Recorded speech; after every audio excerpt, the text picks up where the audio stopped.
Let's start with the prayers.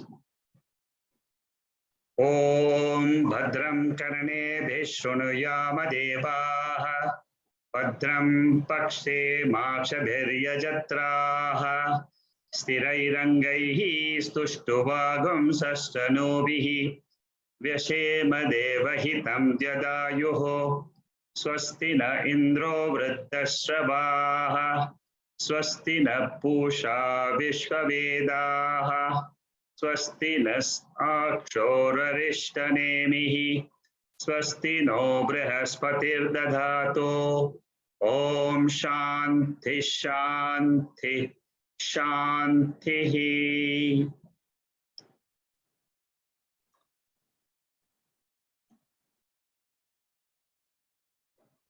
We are studying this text called Adhyasa Bashyam. And this text is a very profound text dealing with very important aspect of the spiritual study. In order to understand the content of Upanishads, we need to understand the basis on which the entire Upanishad is written. According to Shankaracharya, the entire basis of the Upanishads is written, taught with Adhyasa in mind. Adhyasa means superimposition. So in order to understand, why do we study the Upanishad? Because we want to know our true self. We want to know what is the Jiva, what is the Jagat, and what is the Ishvara. Jiva means I, the individual who exists in this body, who is experiencing the world. Jagat means it is the world, the universe of all experiences. And Ishvara means the creator. There has to be some creator who has created this entire universe. So our entire study of spirituality is on these three factors: Jiva, Jagat, Ishvara. What Shankaracharya says is that the entire basis of all these three is Adhyasa. It is superimposition. Exactly like the rope snake is superimposed on the rope, like the silver is superimposed on the shell, like the mirage water is superimposed on the sand. Similarly, all the three states of consciousness, waking, dream, sleep, the gross body, the subtle body, the causal body, the Pancha Koshas. This entire framework is superimposed on the pure consciousness, on the pure existence, and on the pure bliss. This is a very, very important aspect of Adhyasa Bashyam. First, you should understand what is this Adhyasa Bashyam, what is the framework, and why it is studied, because I want to understand the Upanishads.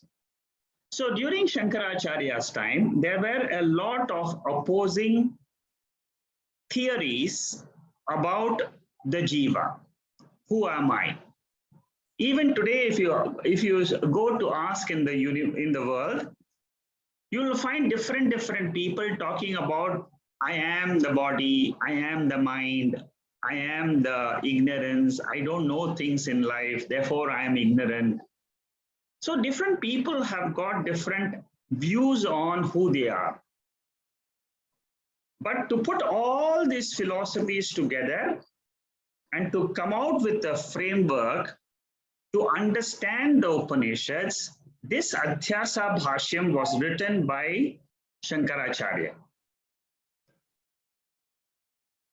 And we are studying the entire Bhashyam.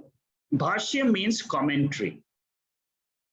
It is written in prose form. It is not a shloka or a verse in Anushtup meter or other meters.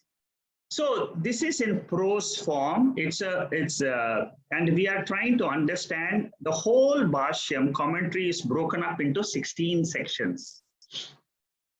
And these 16 sections are all something connected with the self.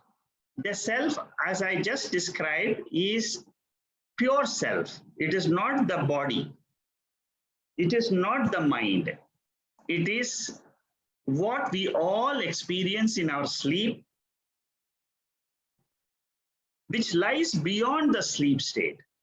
You see, in the waking state, we are aware of this world. In the dream state, we are aware of another world. In the sleep state, we are aware that there is nothing. Everything is resolved into one ignorant condition. So how do I try to understand the meaning of life? Who am I? Shankaracharya analyzes all these three and he says the substratum for all these three is the pure consciousness. And in order to understand this pure consciousness, he has written this commentary on superimposition. I do not know myself as this pure self, which can exist without the body, without the mind, without the world, which is my real nature in my sleep state. There is something beyond the sleep state, which is called as Satchidananda Swarupam, which is called as the pure self. So I have to go beyond the three states, beyond the five koshas, and understand how that self exists by itself and how this entire framework of Jiva Jagat Ishvara comes and it is superimposed on that pure self. So this is a very, first of all, the self is not seen. The senses cannot perceive it. The mind cannot conceive it, but still we say it exists. That is because the Shruti Pramanam, the source of knowledge for the self, is the Veda. The Veda says it, therefore I believe it today.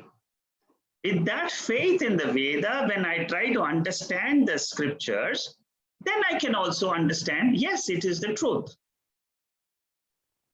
So this is the background on which the entire Bhashyam is written. So the self itself is not perceived. The second, so that is an abstract topic, not perceived. Then there is something called as ignorance of the self, which is also again an abstract topic. So here in this entire commentary, we are dealing with two main topics. One is the self, another is the ignorance of that self. Shankaracharya in this entire 16 sections bases this in the whole dialogue on ignorance of that pure self. And he says that is the cause of these three states of consciousness, the three bodies, and also of the five koshas. It's a very deep topic. One must go through the logic of the scriptures, the logic given by Shankaracharya, to understand this self in essence. In this Bhashyam itself, you will come to realize, who am I? Then the study of Upanishads becomes very easy. This is a preamble to the Upanishad. If you study, if you know this subject matter well, initially we all will have difficulty in understanding the true depth of this knowledge. But nevertheless, just go through these 16 sections and then start the Upanishadic study and see how the whole thing makes sense at the end when you start applying this knowledge in the Upanishadic study. You will start seeing the reality being revealed in every Upanishad. Therefore, I had decided to start the Upanishadic study with this Adhyasa Bashyam.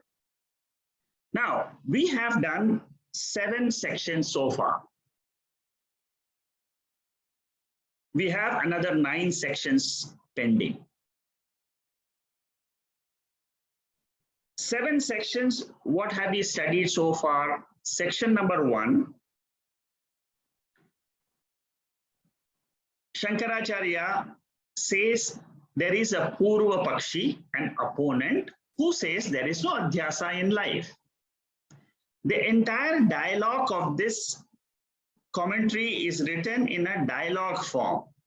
There is an opponent, there is a Siddhantin, and that means somebody opposes and and Shankaracharya replies to him. This is the way in which the dialogue is written.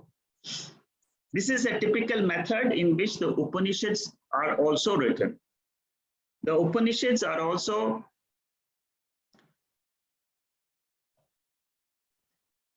come in a form of dialogue between a student and the guru. So many Upanishads, when you start studying, you'll see that.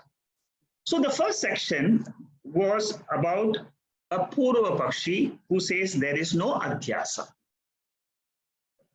How can there be a superimposition of 2 diametrically different entities? One is consciousness, which is a knowing factor, and the second is inert.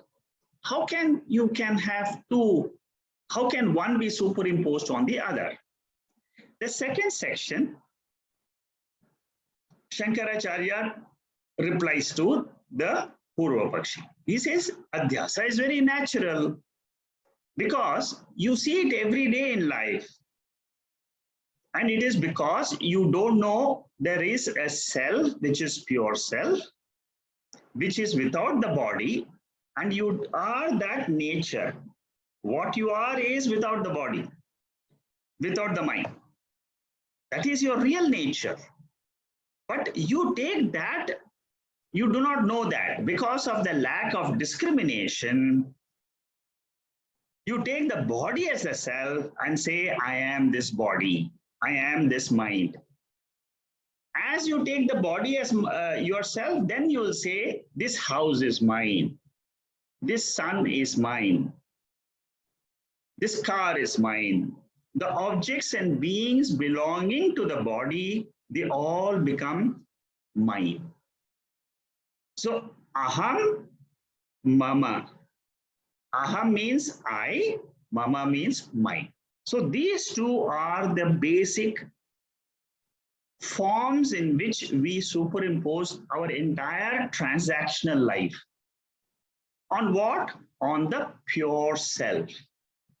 The real meaning of I is that pure consciousness, pure existence, which exists forever. It's immortal. It is changeless. It has been existing for all the time. It exists beyond the time also. Like, what do you mean by beyond the time? In sleep, where is time? There is no time. But we exist in sleep. We know that there is nothing experienced in sleep. Who is the witness of that sleep state? That is the pure I. Section 3 defines what is superimposition. And then it gives 3 factors. The first one is paratra. Paratra means that the self is in a different locus.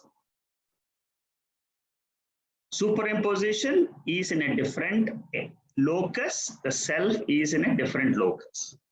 Smriti Rupaha, it is similar to recollection.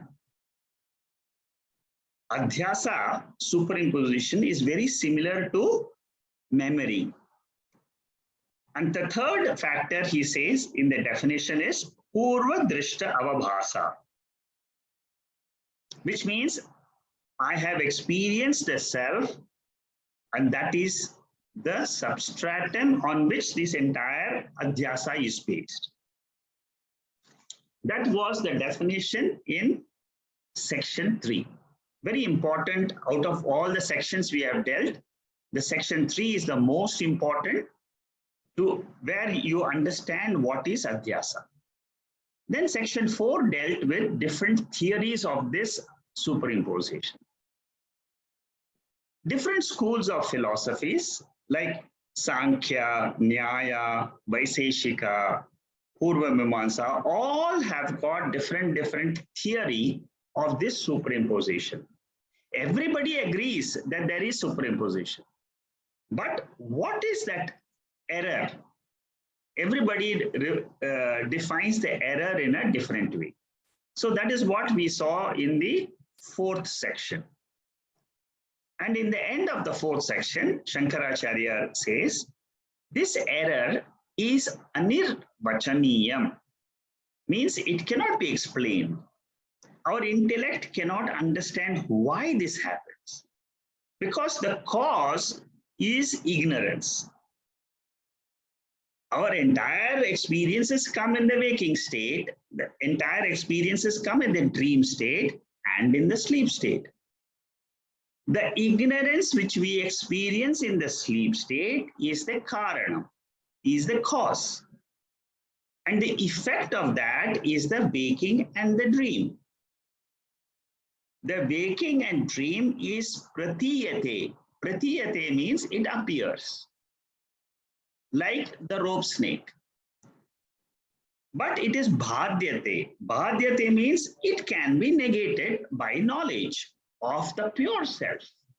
The moment I come to know the pure self, I will realize I am not the waker, I am not the dreamer, I am not the sleeper, but I am the Turiyam, I, the pure consciousness.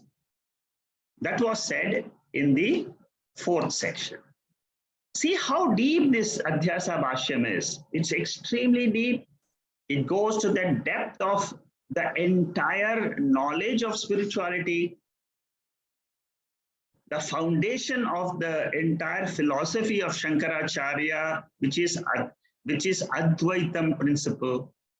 In order to understand that, in order to understand the Upanishad, in order to understand the Bhagavad Gita properly, especially the 2nd chapter, verses 12 to 30, there are many verses in the Bhagavad Gita which the intellect is not able to figure out what it is. But if you know the Adhyasa Bashyam, the Bhagavad Gita and the Upanishad becomes a walkover. It becomes very easy. The 5th section says Adhyasa is universal. And it gives 2 examples. Like the shell is seen as silver, like the moon appears to be 2, one moon appears as 2, one shell appears as the silver.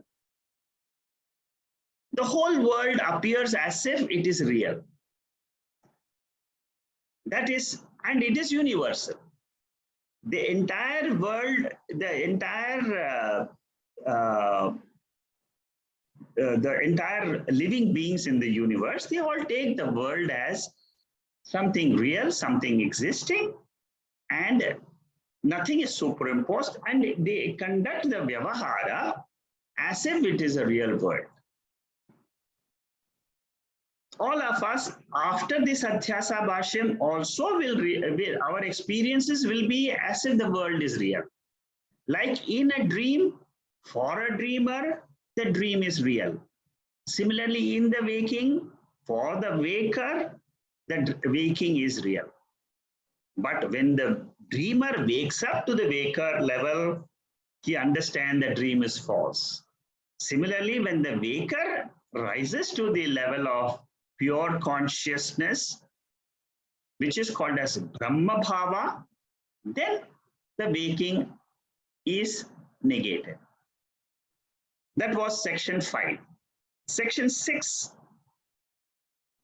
The Purva Pakshi, the opponent, comes back and says that generally for worldly superimpositions, there are two objects, that is snake and the rope, silver and the shell, and they are all in front of me. But the self is not in front of me. Self is somewhere deep inside me. How is that self superimposed? How is the world superimposed? How the three states are superimposed on the self? This is the question of the Purva. Then a very important reply comes in the 7th section, which we dealt with in the last session.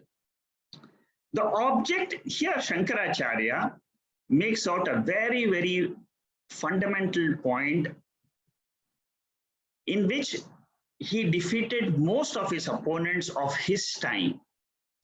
He said that the object of superimposition need not be only an object, but it can be the subject also. The I notion we all experience, but the object of this I notion is the self. See, all of us say I, but then I does not mean the body. I means that pure consciousness, which is the subject. So the subject also acts like a substratum, exactly like the rope acts as a substratum in the experienced Vyavaharika world. Similarly, the subject I, the pure self, also acts like the substratum. So the relationship between the superimposed and the substratum, if we understand correctly, that is the same relationship which exists between the self and the three states of consciousness, waking, dream, and sleep. Similarly is this 5 koshas. Similarly is the 3 bodies. So the self is taken as the non-self. That means the anatma is taken as atma, and the atma is taken as the anatma. This is where we have stopped last week. The last session. Now we will go to section 8. In this section 8, let's first see hear the mantra.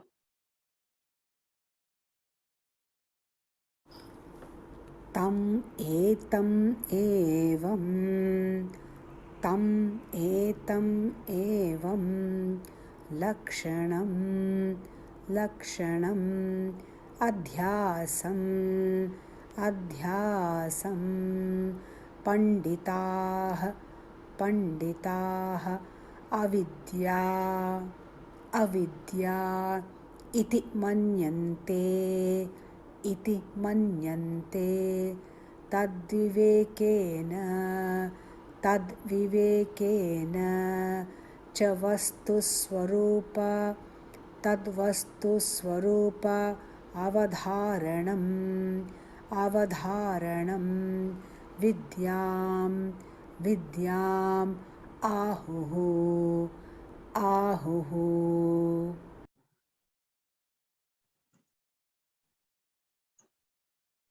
In this section, Shankaracharya introduces avidya, ignorance, as the cause of superimposition.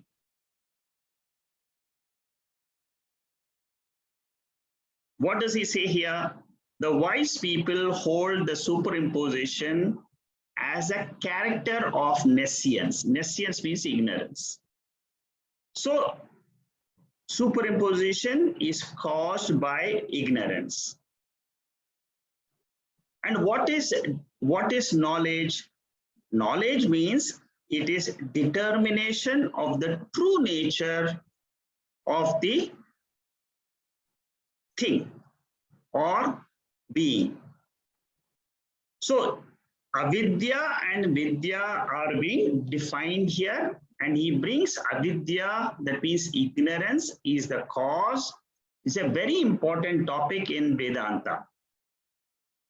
When people who have studied the Mandukya Upanishad, you will realize that in the Mandukya Upanishad, in the 6th mantra, it clearly states the sleep state, which is the ignorant state, is the cause of this entire waking state and the dream state.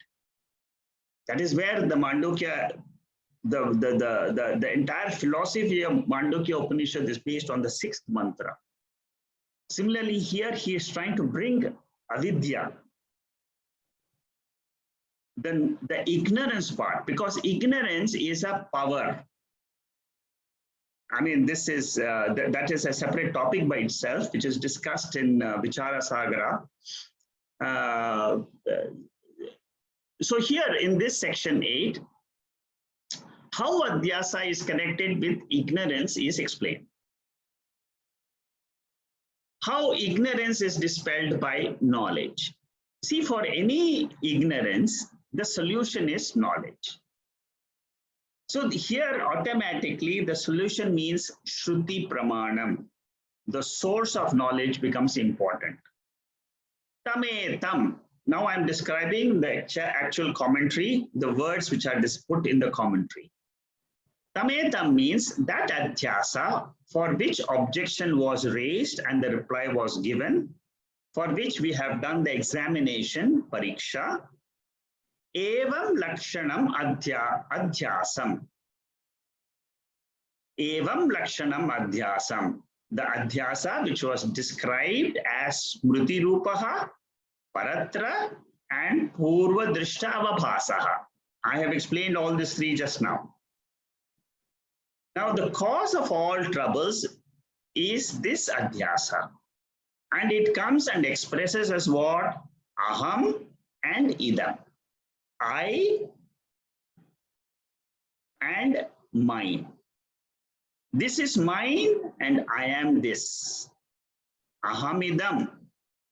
I am this. I am this body. I am tall. I am short. I am born. All this refers to the body only. But I take it as I. But who is this I? I is not this body. I is the pure consciousness. Similarly, mama idam. Mama idam means the car belongs to me. Car belongs to the body I, not to the consciousness I, because consciousness I is unconnected with anything in the world. Asangoham hi purushaha. Brihadaranyaka Upanishad says this. Asangoham, it is unconnected with the body, it is unconnected with the mind, it is unconnected with the world. Absolutely alone by itself. That is my real nature. I don't know that. I take this body as mine and I suffer the whole waking state. This is where Shankaracharya is brilliant in this commentary. He says, you understand Adhyasa in your life, you will have no sorrow in life, you will have no fear in life, you will have no distress and pain, nothing. Because all this is anatma, it's inner to world. It is appearing and disappearing because of the cosmic law of prarabdha karma. He puts all that experiences into one bucket and he says this is all due to karma, due to law of karma. It is happening, it is appearance only. Don't worry anything about all these experiences which you have. Know that you are a pure consciousness, pure existence. Throughout your life in spiritual study, whenever you study the Upanishads and whenever you study the Bhagavad Gita, the purpose of the study is to understand I am not the body. I am not the mind. You should be very clear in your study. Then you will reach the goal. Then you will understand I am the consciousness. I am the existence principle. I can experience this with the help of the Shruti. The Shruti is the pramanam for this. And here Shankaracharya beautifully describes this. Avidya iti manyante. So I don't know I am the pure self. That is called as ignorance. And this ignorance itself is called as superimposition. The wise scholars call Adhyasa as avidya. Wrong apprehension is Adhyasa. Taking the body as myself is superimposition. And the same thing is avidya. Avidya means viparita jnanam, opposite knowledge. Anyata jnanam, other knowledge, not the real knowledge. These are all the two names of avidya. Viparita jnanam, anyata jnanam, adhyasaha, avidya, all of them are Sanskrit names for one and the same thing. Avidya is ignorance which is caused by ignorance of the substratum, which is the self, which is the pure I. Avidya is karanam, the cause, and the effect is adhyasa. Like gold is the cause, the effect or the product is called as chain, bangle, ring. Clay is the cause, pot, jug. All these are effects, karyam. So this is very important to understand, because if you understand this subtle point of ignorance, the entire Advaita philosophy becomes very clear. Ignorance, or what we call it as Maya Shakti, the power of that pure self. If you understand this, because this topic is extremely subtle, very abstract, but if your intellect can pick it up, then you have understood and you have broken the knot of this granthi. This knot you have broken of avidya, kama, karma. How karanam and karyam is the same? The same water is appearing as wave. Karanam is water, wave is karyam, effect. Clay is the karanam, pot is the effect. Matter is the karanam, body is the effect. So when you understand the karanam, you will understand the entire karyam. So if you understand ignorance is the cause of the jagat, then you understand waking, dream, and sleep. All are basically waking and dream are the effects of the ignorance experienced in the sleep state. Mithya ajnanam nimittaha adhyasaha. It is adhyasa is caused by ignorance. It ends by jnanam. How do I put an end to this jiva bhava that I am the individual? I put an end to the jiva bhava by knowing the real self, which is the pure consciousness. Avidya karyatvat adhyasaha. Avidya's effect is superimposition. Adhyasa can be called avidya because it is vidya viroditva. Avidya means opposite of knowledge. Vidya nivartyatva. It is dispelled by vidya. Avidya is dispelled. Darkness is dispelled by light. Knowledge dispels ignorance. Is avidya bhavarupaha, something I experience, something which I experience? Yes, it is bhavarupaha, positive experience. When do I experience this? I experience the full avidya in the sleep state and partial avidya in the waking and the dream state. Partial avidya means what? I don't know a lot of things in this world. I don't know Russian language. I don't know Malayalam. I don't know Sanskrit. I don't know so many different things. I don't know. What you don't know is much more than what you know. That is all called avidya. And it is bhavarupaha. I experience that ignorance. Two powers of avidya are there. One is the veiling power. It covers. And second is vikshepa, projection. I don't know something, therefore my intellect thinks that it is something else. This is a very, very common experience for all of us. I don't know there is a war going on in Ukraine, there is wars and so many people are killed. I don't know what are the facts. So my mind projects so many things about the war. I don't know there is in Mars, there are living beings or no living beings, and then my mind starts projecting. So ignorance is the cause of projections. Ignorance covers the real nature. These are the two very, very important powers. Many people say, what is this Maya? I don't understand. Because Maya has got these two powers. If you understand this, then it's very easy.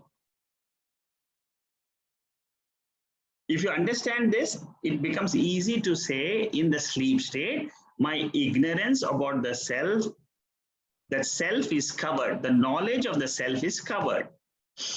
It is a power. It is a power. Like I have a power, a Shakti to go and run. I have a Shakti to walk, to speak, to hold, to grasp, to think. These are all powers in this body. Similarly, this body and the mind has got a power. That power is covering the nature of the self. Avidya is positive. It creates all problems of samsara. In the fifth chapter of the Bhagavad Gita, Nadatte kasya chit papam nachaiva sukritam vibhuhu ajnanena vratam jnanam tena muhyanti jantavaha. Very important shloka of the Gita. It says that ajnanam, you see, this is where ajnanam comes in the Bhagavad Gita. Ajnanam covers the jnanam. And when this happens, what happens to the jivas? They all become deluded. They all think and then they act as different ways in the world. I am a mother, I'm a father, I'm so and so. I'm an angry person. I am a very calm person. Both are avidya. I am not neither. I'm neither calm. I'm neither angry. I am neither. My real I, yeah, the real I is neither of any of the opposites which we think. So here what it says is avidya is a positive power. It creates problems of samsara. Avidya covers the self first, and then what happens? Projection of adhyasa happens. In deep sleep, the veiling aspect is only felt. Whereas in the waking, the veiling and projection. That means I don't know who I am and I start acting in the world as the waker I. Maya, avidya, shakti, these are all the different names of the same power. In the deep sleep state, there is no projection, but I still don't know my real self. The self is not an upadhi in deep sleep state. Adhyasa is always there in the three state as long as ignorance of the self is there.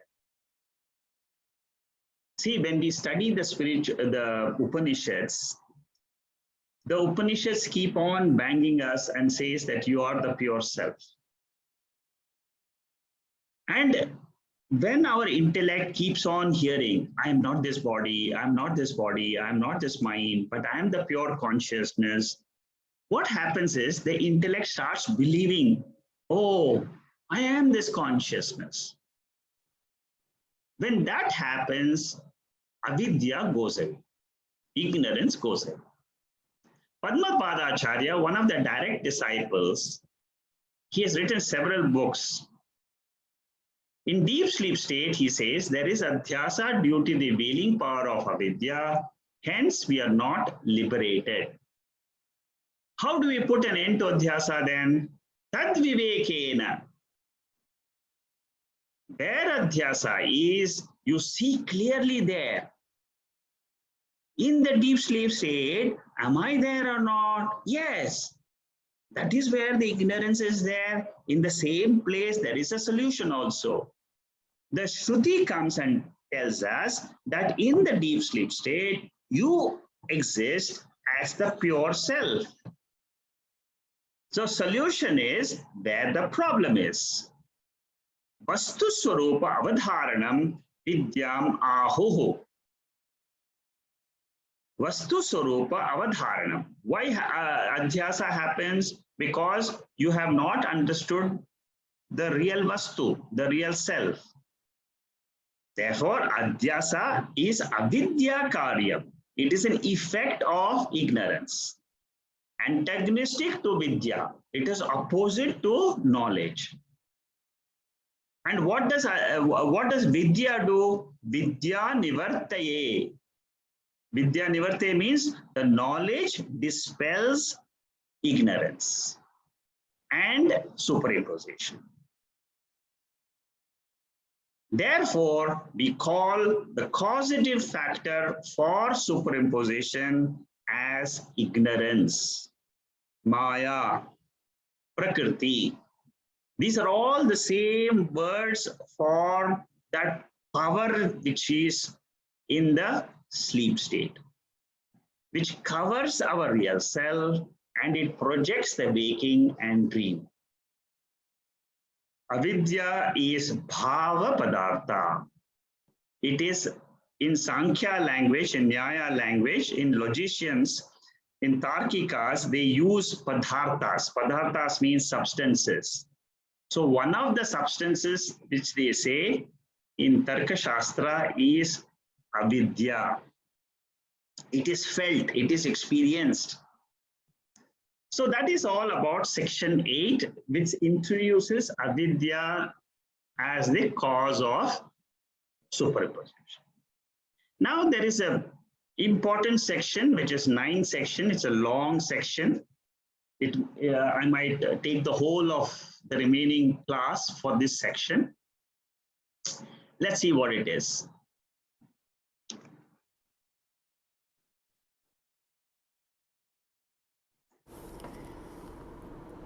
Tatraivam sati yatra yad adhyasah tatkritena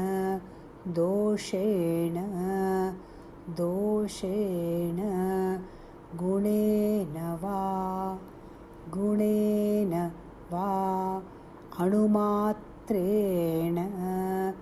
anumatrena apisana sambadhyate tam etam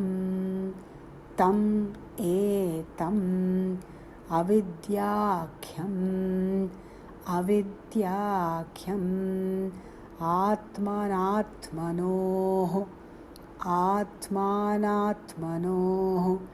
iteretaraadhyasam इतरेतराध्यासं पुरस्कृत्य सर्वे सर्वे प्रमाणप्रमेय व्यवहारा Loukika वैदिकाश्च प्रवृत्ताः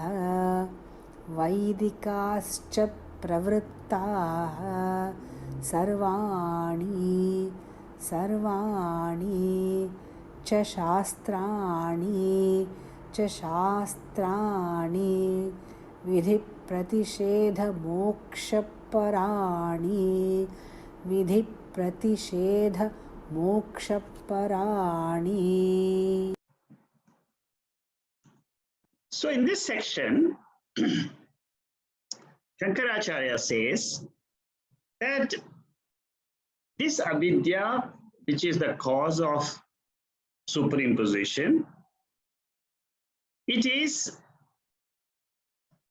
experienced in both religious activities like all the yajnas which we do, and it is also experienced in the normal activities of our vyavaharika life, transactional life, both in religious and secular activities. This adhyasa happens. It is the cause. So our entire waking state is nothing but it is an experience of not understanding my real nature. Our entire life. See how deeply Shankaracharya goes. He wants to reveal the jewel of the Upanishads. He says that is the pure self. Understand that you are a very pure being, divine being, completely unassociated with the three gunas, with the three avasthas, with the five koshas, with the three bodies, not attached, but still in your presence, everything is happening and everything is resolved. This is the heart of the Adhyasa Bashyam, where he says the whole transactional experiences which we have is all because of this avidya. It is karyam, avidya karyam. Tatra evam sati. Adhyasa being, tatra means adhyasa, evam sati. It being not factual, not real. It is a product of mithya. It is a product of ignorance. Adhyasa, the superimposition, is not a real existent entity. The waking state is not a real existent entity. I, the substratum, the self, the consciousness, am the real entity. Adhyasa is not factual. I am the fact. I exist, therefore the world is seen. If I do not exist, the world is not seen. I here means the pure consciousness. In the waking state, my reflection comes in the body.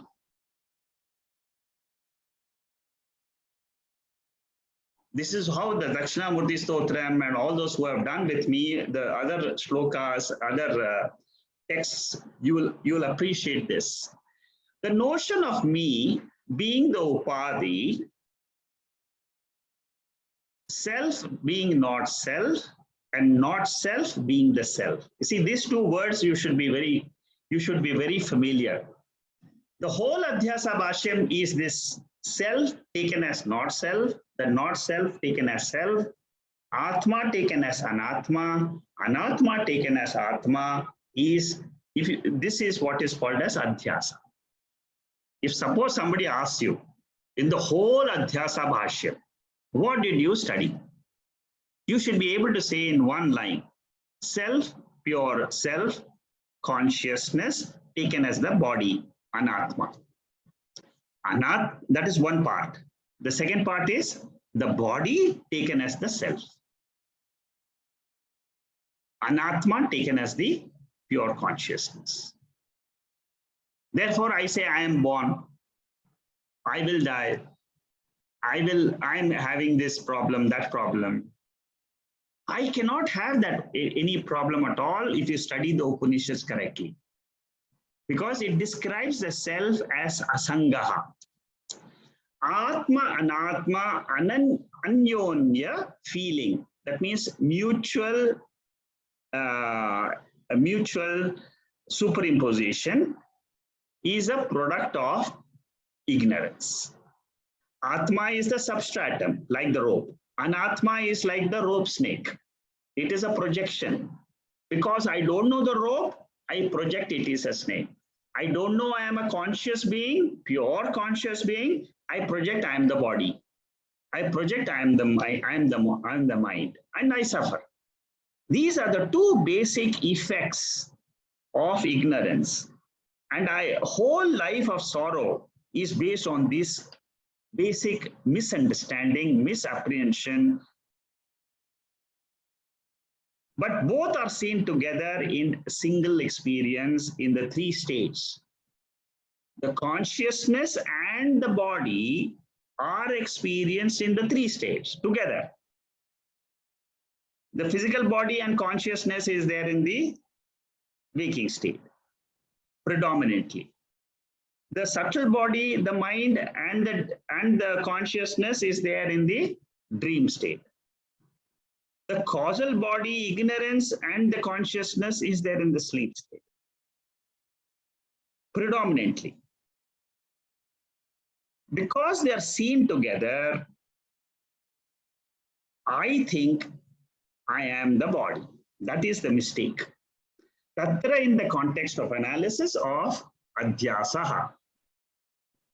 Evam sati. Adhyasa is nothing but avidya karyam. This I have already explained. Yatra yat adhyasaha. In the substratum, whatever superimposition is there, tat krutena doshena va gunena va. Guna and dosha. Guna means attribute, dosha is defect. Two examples are generally given in the Shruti for Adhyasa. One is rope snake example and the second is shell silver. For defect, the rope snake is given. Dosha, for the dosha. For example, I run away from the snake. I want to run away from all the dukkham. Whatever is not congenial to me, I want to get away from. Nivarti rupaha. Pratikulam. Pratikulam means it is not congenial, it is not as per my likes. Therefore, I want to get away. Shell silver is gunenava. This is another example in the Shruti. There are two very important examples. One which talks about why I want to run away, Nivarti rupaha, and the second, why I run after things in life. Because of Adhyasa, why I run. For that, the example given is shell silver. Silver is very precious. It is good. Anukulam, I like it. It goes along with my liking, congenial to me, my understanding. I run after it. Similarly, in life, I run after houses, property, shares, bonds, so many things in life. So many things in life, all because of Adhyasa. This is what Shankaracharya's thesis is. Anumatrena api sana sambandhate. In all adhyasa, substratum remains unattached, untouched. It remains totally pure. It is unaffected. This is a very important point because all the Upanishad says you are a pure divine being. You do not have any dosha, you do not have any guna, you are defectless, and you are attributeless. Pure being, that is my nature. So we have to keep coming back to our core personality. Not a wee bit affected. Don't you want to know the pure nature, which we call it as Brahman? Do you want to know the knowledge of that pure being, which is pure Satchidananda, the ultimate reality of this whole cosmos?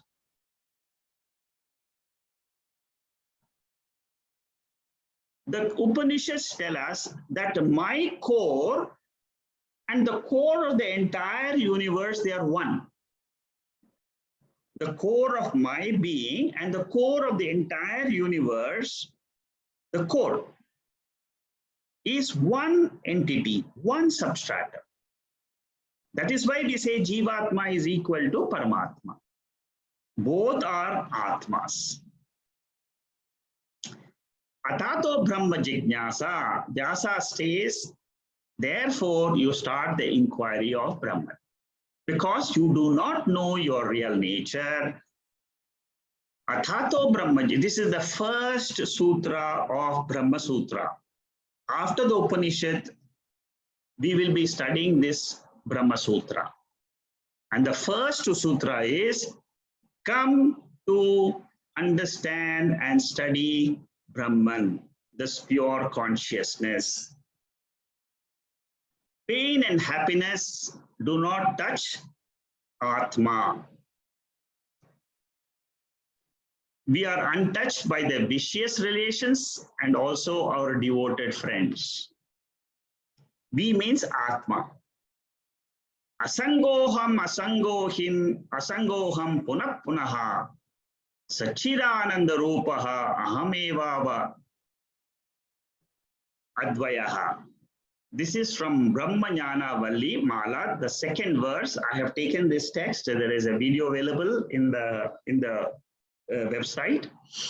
Brahmajnana Valli Mala. This is where Shankaracharya writes the very important statement. Brahma Satyam Jagan Mithya Jivo Brahma Eva Naparaha. I used to wonder, where is this statement appearing? After 20 years, I found this text. Brahmajnana Valli Mala. And on that, see, Adhyasa Bashyam and this Brahma Satyam Jagan Mithya, these are all the fundamentals of Shankara Bashyam. The fundamental of the whole Advaita philosophy. The fundamental of our study to understand the Upanishads. Vivek Chudamani has a very important meditational verse. Jati neti kula durakam, gotra durakam, nama rupa gunado varjitam, deshakala vishayadi vartiyate, brahma tattvamasi bhavayatmani. Very, very beautiful sloka. There are about 10 verses like this, which ends as Brahma tattvamasi bhavayatmani. You are that Brahman. Meditate yourself as this Brahman. Beautiful verses in Vivek Chudamani which says, the caste and the creed and the lineage and the family do not belong to you. It is used for transactional purposes only. Name and form, merit and demerit, space and time, sense objects, they are all in transactions. You can use them, but don't get attached to them because you are that Brahman, you are that Satchidananda. That Brahman, meditate on that Brahman, pure consciousness. Why I'm bringing this verse here is to show that in this section, Shankaracharya says the self is unaffected by all superimpositions. All adhyasa cannot touch the self. Very important. These are all critical. I mean, each and every of this entire Adhyasa Bashyam is, if you understand correctly, it's so beautiful. You can reach your personality, the core of yourself, while studying this Bashyam itself. This is the highest knowledge which you can get by destroying avidya. Avidya means ignorance. The Shruti Pramanam, it is through these verses of the Vedas which we learn our real nature. How to destroy this avidya? Understand that the self is untouched, unaffected, unpolluted by ignorance. That means in the sleep state, I remain as the pure self. The ignorance does not affect me. Ignorance is a effect. It is nothing to do with my real nature. Avidya causes adhyasa. The ignorance causes the waking and dream. The sleep state ignorance causes the waking and dream. But the ignorance is on what? Ignorance is about the self. The substratum is the self. The self is untouched by adhyasa of the three states, the five koshas and the three sharirams. Avidya is bhava padartha, it is a superimposition. It's all repetition. Mithya ajnana, not satya ajnana, because avidya comes to an end. We say ignorance is mithya. Mithya means what? It is experienced, but it is not real. Dream is experienced, but it is not real. Waking is experienced, but it is not real. Not real with reference to what? With reference to my pure state in my sleep state. I am the pure state. With that state, with the Turiyan state, all this is mithya. No harm in saying avidya also is adhyasa. Why avidya is in the self? Because Atman, the self, is the adhisthana for all avidya. Atman is the substratum. For the shell silver, for the silver, what is the adhisthana? The shell, the ashraya. For the anatma, body, mind, what is the self? What is the adhisthana? What is the ashraya? The locus. The locus is consciousness. So for all ignorance, the locus is always consciousness. Shell is not ignorant. On shell, I put the silver. I means what? The consciousness principle in me. I do not know my nature. I therefore project the silver on the shell. So if you ask who is ignorant in this body, who is ignorant? I, the self-consciousness. Who can be ignorant? Only a consciousness can be ignorant. Jadam. A table cannot be ignorant. A wall cannot be ignorant. A stone cannot be ignorant. But I can be ignorant. Because I am a consciousness principle. Therefore, I do not know myself. If I know myself as a consciousness, the substratum on which the entire world is coming, then I can get this knowledge from the Veda and free myself. That is what is the locus. So similarly, on the rope, I put the snake, but ignorance is not on the object outside. Ignorance is on me, the consciousness. On me, the self. I put on the non-self, which is the silver and the snake. So the ashraya, the adhishthanam for the ignorance is Atman. See, these are all the derivatives of what we are studying in this section. Vishaya can be Adhyastha Vishaya or Samanya Vishaya. Samanya Vishaya belongs to the substratum, the self, Atman, the robe. The object is, you can have the object as either the substratum as the object or the Adhyastha, superimposed as the object, the rope snake, the silver, the Anatma. These are all the objects, the Vishayas.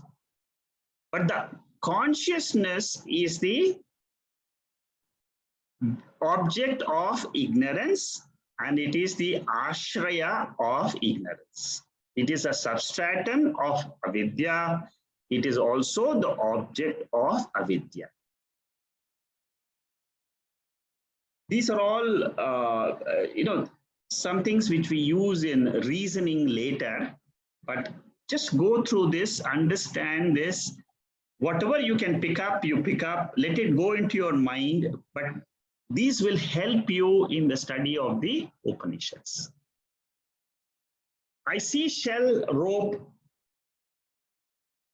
partially and hence have ignorance.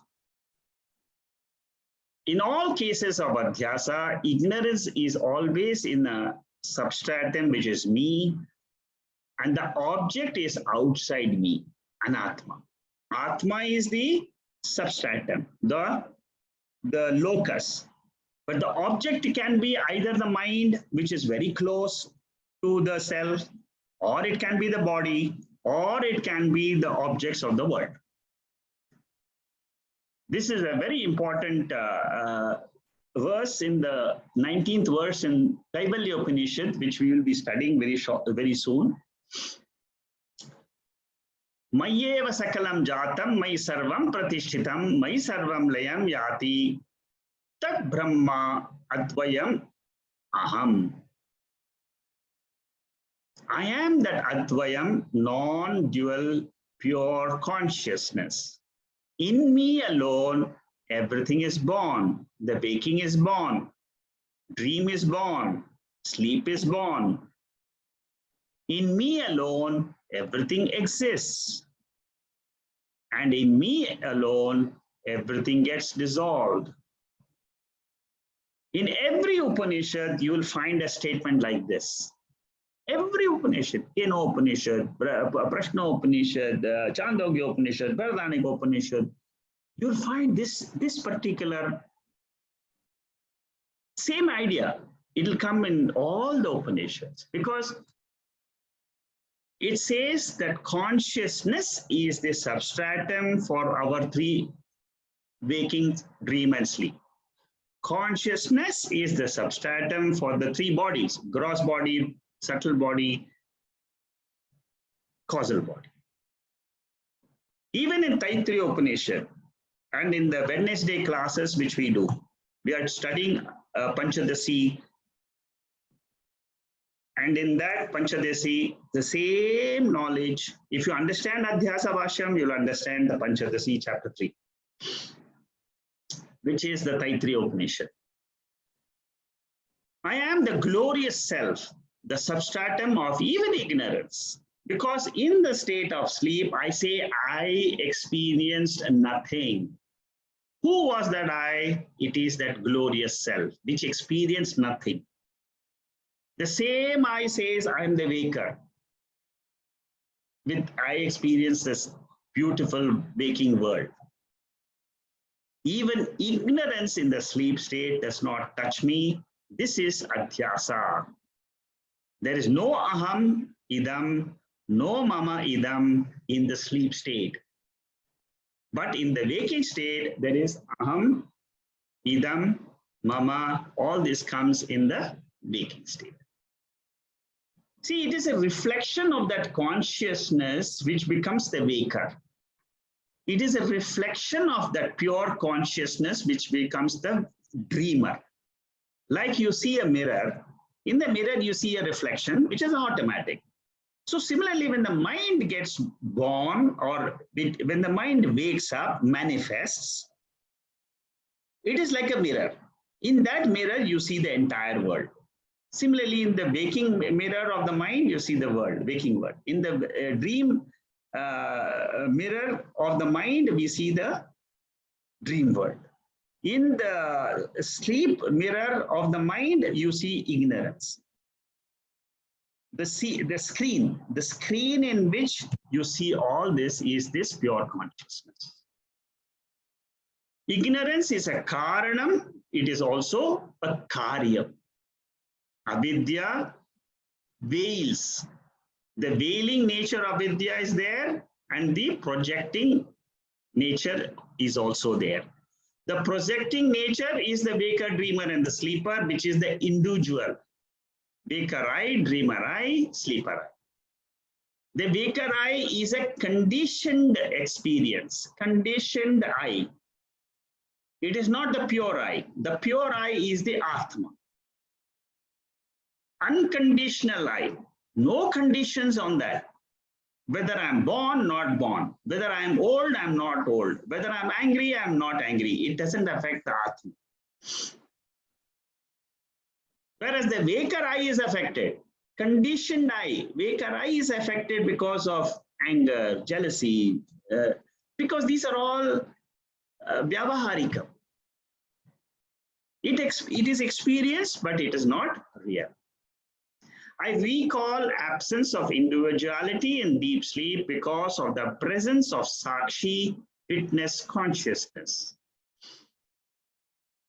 This is one of the important statements which Shankaracharya makes in the debate with the Buddha philosophies. And he says that in the deep sleep state, it is not nothingness. That nothingness is witnessed by consciousness. There is a witness consciousness of waking, dream, and sleep. And that witness consciousness is changeless. Nirvikara Swarupaha is number one. And Swayam Swarupaha, Swayam Siddha Swarupaha, self-luminous. In the sleep state, what happens is, I go back to my self-evident nature, which is what we have seen in the chapter 10 of the Panchadasi. For those who are attending the 10th in the Wednesday class, that's what we have seen. Witness consciousness illumines the waking, dream, and the sleep. It illumines the individuality and the absence of individuality. The absence of individuality is called as Karana Vidya, which is called as Avaranam. See, these are all technical study. If you understand the technical study, you will understand consciousness very easily. These are all like, you study physics and you must know certain basic principles, or chemistry.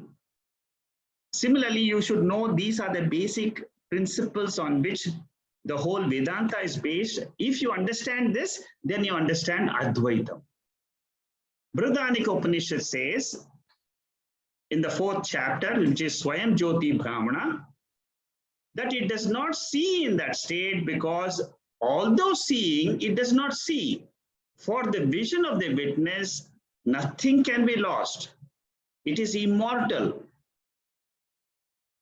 The consciousness is immortal. If I say I am consciousness, I become immortal because I know I am not mortal. The body is mortal. The mind is mortal. Mortal means changing. Morning, I was thinking of something, the mind changes. Evening, I'm thinking of something else. What was good became bad. My thoughts keep on changing, but I am not the mind. I'm the consciousness which illumines the mind. If I know the witness consciousness, then Adhyasa is destroyed. It will not be there. I can claim I am Jivan Mukta even now, here and now. I'm free. You see, the Upanishads promise that it will set you free, moksha. Upanishads tell you that I will get rid of your sorrow by the study of Atma. How does it do it? This is the answer. You drop your adhyasa. It is a cognitive process happening in the mind. You drop that superimposition and say, I am the witness consciousness, I am not the mind. This is how you eliminate the mind as a lower nature, experientially available, but not real, which is called as mithya. And this is done only because you have the knowledge that you are the witness, self-luminous principle, the Sakshi. Wisdom of Vedanta purifies the mind, makes the mind antarmukham. Antarmukham means what? Introvert. By this knowledge of adhyasa, you go deeper into your personality, the core of your being. Otherwise, what happens if without this knowledge, if you're ignorant, what happens? You're always projecting in the world. Something or other keeps on coming. It disturbs you. I'm the father, that happened, this happened. I'm the mother, this happened, that happened. But if you, in one corner of your mind, if you keep this Adhyasa Bashyam at the background, that's what Shankaracharya will say in the 12th and the 13th section. Keep this Adhyasa Bashyam background, in the background like a Shruti Tambura. And then you carry on with the world. You will enjoy the experiences of the world. Let anything come. Matra sparshastu kaunteya shitoshna supodupkada agama pahino nityaha tantitikshasva bharata. Gita 2nd chapter, the 15th verse. It says that go around in the world as if you are experiencing something, but it is like the dream. Pure mind merges with the witness consciousness. Here I'm saying pure mind, not the impure mind which can merge. That is why there is purity is given so much importance in the preparation. Make the mind pure. Pure means what? Make it one, make it focused, concentrated by different sadhanas. I get the faculty to abide in my Swarupa. Swarupa means what? Pure consciousness. By purifying my mind, removing the adhyasa, I can remain as a Jivan Mukta. As a free person in the world, I can enjoy my real bliss, which is always there. We get an intuitive grasp of the self-luminous consciousness in waking by the study of Vedanta. Then it remains and it can never go away. The beauty of Adhyasa Bashyam is, if in your intellect, if this superimposition is removed cognitively, not physically, mentally, this notion is dropped that I am the body or mind, the notion, then the goal of Advaita, the goal of the entire spiritual study, which is moksha, is in your palms. It is not, the self is not known by the mind. If known by the mind, it will go away in deep sleep. Self is pure self-luminous consciousness. It is not known by the mind, but it is the cause of the mind. It is the witness which, the self is the witness which illumines the mind. Consciousness is not mind-based knowledge. It is Shastra-based knowledge. The Shastra reveals it, the Veda reveals it, the Upanishads reveal it, the Bhagavad Gita reveals it. Because I have studied the Bhagavad Gita, I know this self. Like we are studying this Adhyasa Bashyam. Because of this Adhyasa Bashyam only, I can free myself. I am ignorant of shell, rope, and the self. In the exterior world, external world, we are ignorant of the rope. Therefore, we project the rope snake. Similarly, I am ignorant of the self. Therefore, I project myself as the jeev. The self, the object of ignorance, the vishaya of ignorance is the self. The ashraya, the substratum of this ignorance is also the self. They have just now seen that, just repetition. The individuality is karyam, it is an effect. Individuality means what? The waker I, the dreamer I. It is created because of avidya. What is created by avidya, it cannot be the substratum of avidya. Jiva is not the substratum of the ignorance, but it is affected by ignorance. The karyam affects the jiva, because the jiva is the waker eye. The waker eye is always affected by whatever it is projecting. Atma is a substratum of ignorance, but Atma is not ignorant. So the Adhyasa is basically guna and dosha, which is experienced in a substratum called as Atma. Self is unaffected because guna and dosha, the merit and demerit, are superimposed. Adhyasa is totally illusory thing. It is not real. No true preciousness in silver or poison in snake. Silver and snake are superimpositions, imaginary. Any number of sukham or dukham in life cannot touch the self. Our mind is pramata, the experiencer of the world. It cannot avoid sukham and dukham, sorrow and happiness. The mind cannot avoid, because when there is a sorrowful event happening outside, my mind will be affected. If my mind is affected, the body is affected. Therefore, the waker eye is affected, the reflected consciousness. But the sakshi eye, the witness, is not affected. It has no sukham, no dukkham. The jnanis, upadhis also have got sukham and dukkham as per prarabdha.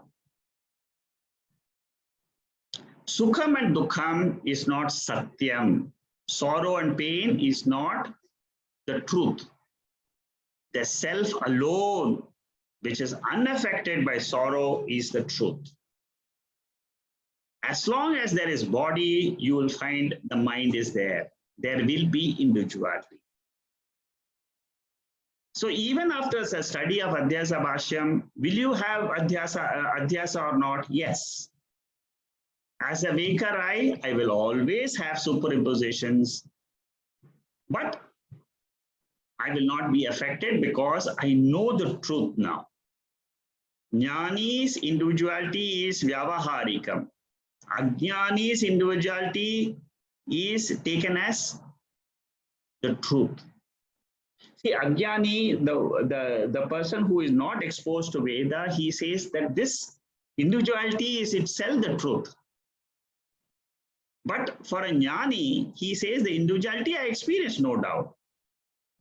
But it is not Satya. It is Mithya, false.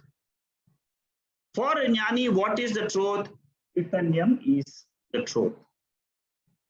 Paramarthika Chaitanya Swarupaha.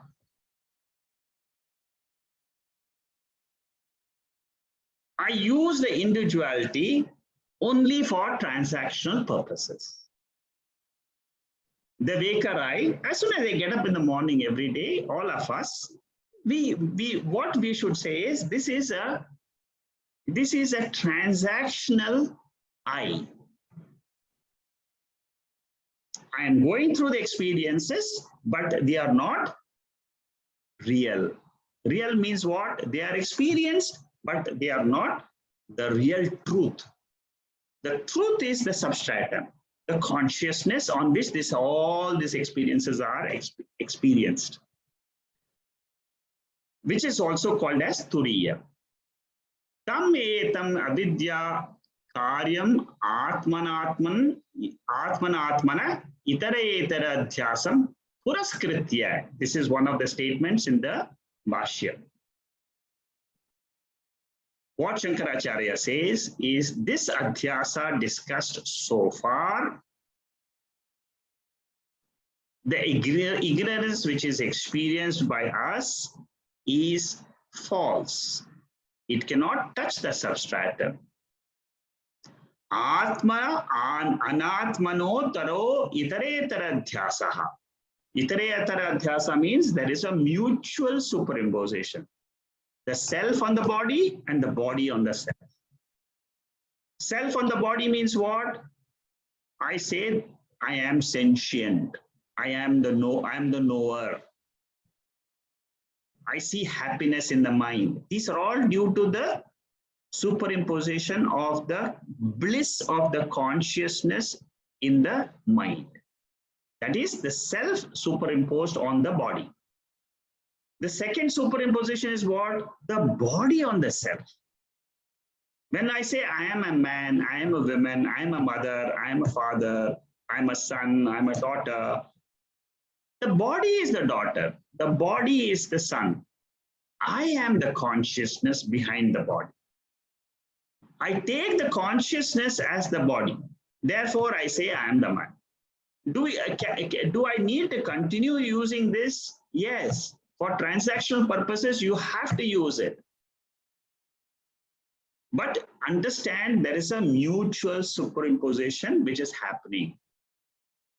Puraskritya. Puraskritya means founded on mutual adhyasa, the whole life proceeds. Sarva pramana prameya vyavahara. Whether it is religious, whether it is laukikam. Laukikam means commercial activities, normal transactional activities. How do these interactions happen? Because of triputi. Triputi means what? There is a knower, known, knowledge. Knower, known, knowing. Pramata, pramanam, prameyam, and prama. Pramata means what? The knower, subject. He uses the pramanam. Pramanam is the means of knowledge. And what is the pramanam? The 5 sense organs and the mind.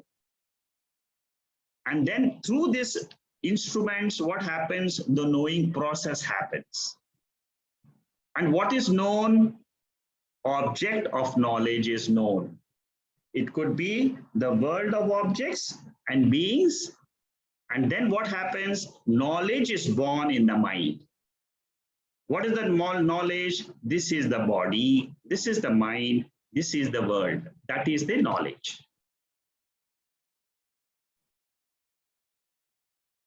All actions are based on 3 factors. Janati, ichhati, yatate. I know, janati. Ichhati, I want. Yatate, I act, I put effort. So knowing is a primary element of all transactions. And this knowing behavior is based on adhyasa. Very important. How does the knowing happen? The self and the mind are the mediums. The self is the actual knower. It is a consciousness principle. That consciousness principle is taken as the body and mind, and it says, I am the knower. The life is rooted on illusion of adhyasa.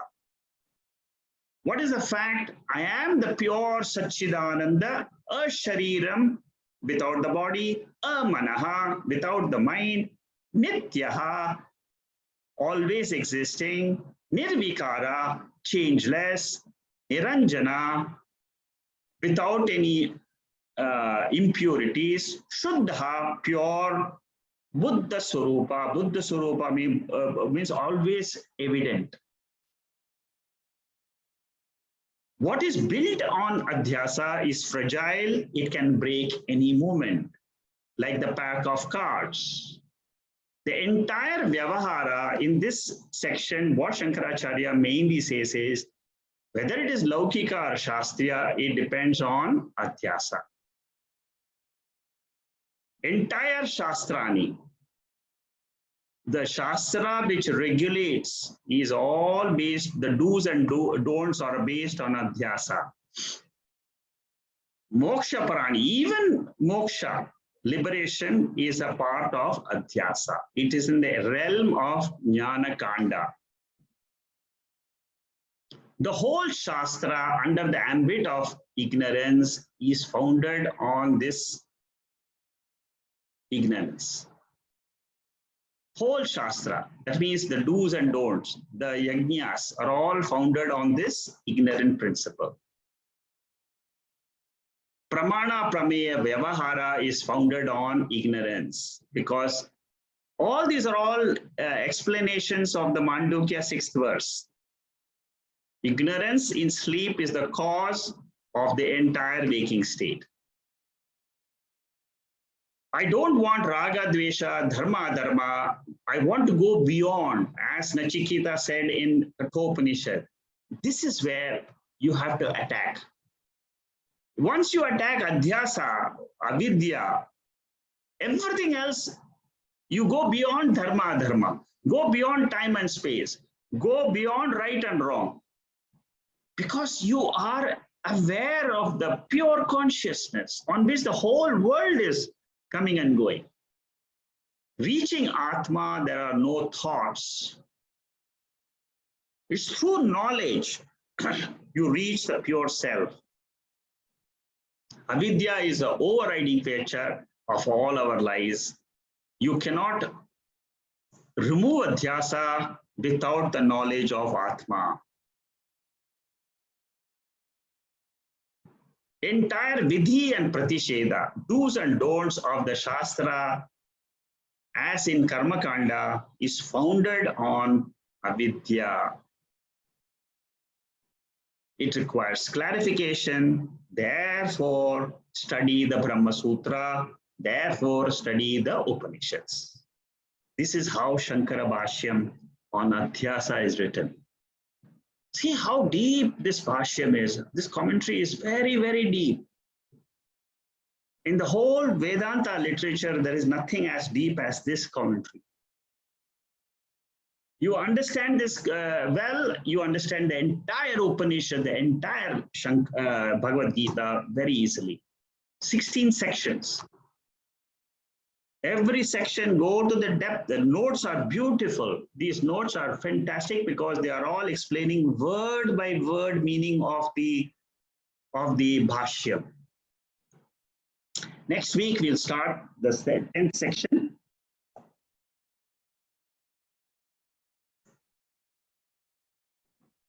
And then we'll continue. Let's finish this balance sections and then we'll start the Upanishadic study. Om Purnamada Purnamidam Purnahat Purnamudachade Purnasya Purnamadhaya Purnameva Vasishyade. Om Shanti Shanti Shanti. Hari Om Shri Gurubhyo Namaha. Hari Om. If you have any questions on today's session, you can ask them now.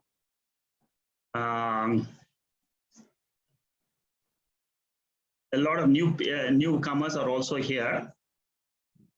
I hope you have understood this important text.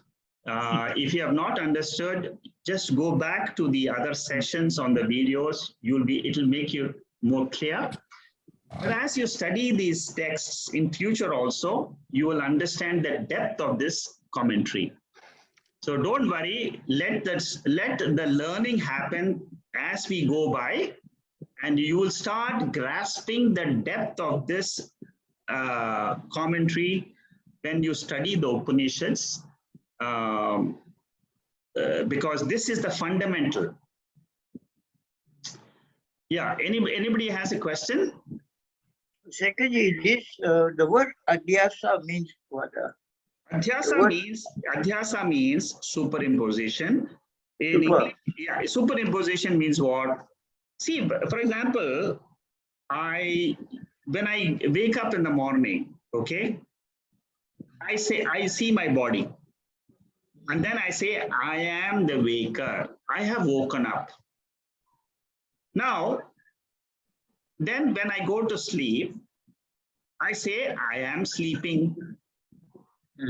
Then when I dream, when you wake up, you say I had a dream.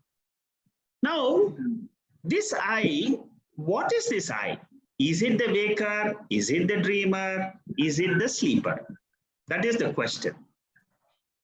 What Shankaracharya says and what the Bhagavad Gita and the Upanishad says is, what you are doing is you are only the pure consciousness. You are not the body. You are not the waker. Because with the body, with the gross body only, I experience the waking. With my subtle body only, I experience the dream. That means the mind. In that dream, there is no gross body. In the sleep state, I have another body. That body is called as causal body. That causal body means what? That causal body is full of ignorance. Ignorance about what? Ignorance about my real nature. So what Shankaracharya says is, I am the pure self. I am the pure consciousness. In the sleep state, do you exist or not? That is what you should ask your own. You should ask in your own mind. Your own intellect you should ask this question. Am I existing? Just close your eyes and ask, am I existing in my sleep state? Answer will come to all of us. Yes, I am existing. Because it is the same I which is now coming in the waking state and saying I am the waker. It is like a reflection in a mirror. Suppose the reflection in a mirror starts talking to you and says that I am the existing principle. Suppose you see yourself in a mirror and the mirror starts talking to you and says that I am the experience of the whole room. The reflected face, yeah? Not the original face. The original face can talk. But suppose the reflected face is talking. That is what is happening to us in reality. Pure consciousness cannot talk. It is only a pure consciousness which is revealing. It is a light. It is a pure light, self-luminous. Self-luminous means it is evident. It is a light in which everything is known. So, to answer your question, what is Adhyasa? Adhyasa means on something, I am putting something else. On a rope, because of dim light, I don't see the rope clearly. I am saying it is a snake. That is what is called as Adhyasa, superimposition. That is defined very clearly in the third section of this commentary. So the word adhyasa, does it mean I'm super consciousness or something? Yes, you see, I am really, see, the Adhyasa means it is an error.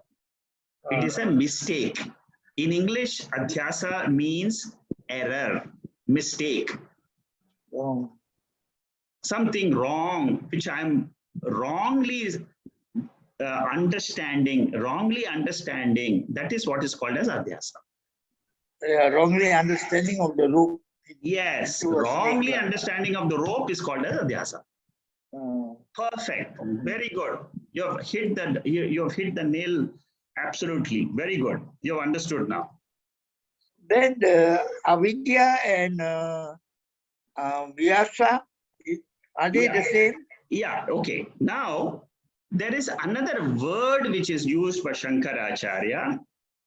He says that before this happens, before the superimposition happens, the condition is called as avidya, ignorance.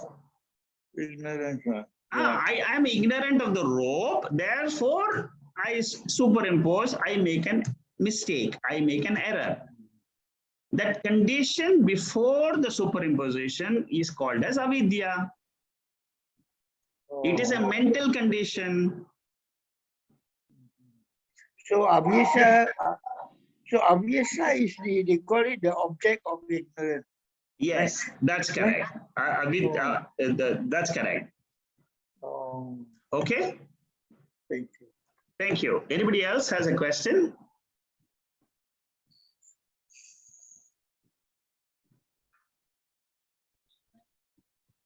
So, thank you very much for the wonderful session. Yeah. So, snake and rope, of course, as you said, superimposition, upadhi. But then rope exists, or rope is also a mithya. Exactly. You are right. You see, in the outside world, rope is mithya and the snake is also mithya. But when it comes to internally, in the consciousness is the ultimate substratum. Whereas you are right. What you are saying is absolutely right. This is this is described as jnana adhyasa. Okay, this is the subject matter of a text called as Vichara Sagara. In the Vichara Sagara, there are three students. One is a superior most student, and the second is mediocre student, and the third is a dull student. The superior most student asks the same question as you are asking. Exactly the same question. The superior most, the most intelligent student there asks this question. The rope is also adhyasa. Rope is also unreal. It's the superimposition is also unreal. How do you explain adhyasa? Then the teacher says that there are two types of adhyasas. One is called as jnana adhyasa, and the second is called as artha adhyasa. Artha adhyasa means your sense organs are perceiving an object, which is called as artha adhyasa, object adhyasa. Your mind is projecting. The mind is projecting both the rope and the snake. It is called as jnana adhyasa. It happens internally in the mind. Is it clear, Preeti? Yes. So it is like a misapprehension and non-apprehension together at the same time. Yes, you're right. Misapprehension and non-apprehension is the language used in the Mandukya Upanishad, and misapprehension, non-apprehension causes misapprehension. Misapprehension. Yeah, yes. Non-apprehension is called as avidya. Misapprehension is called as adhyasa. Yeah, this is all so very interesting, and I'm really thankful for you for really explaining and taking these regular classes. Sometimes I cannot attend class due to my work, but then I watch the recording and I really enjoy, and it's so much to learn. Thank you very much for this service. Thank you. Thank you, Preeti. There are many people who are watching this. They are not able to attend, especially from the US and especially from other countries. They do watch the videos which I circulate, after the class, because of the time differences, they are not able to attend, but then they also call me regularly to ask questions which they have based on the classes. So anytime you can send a WhatsApp to me and then we can have a chat if you have any questions. Okay, good. Anybody else?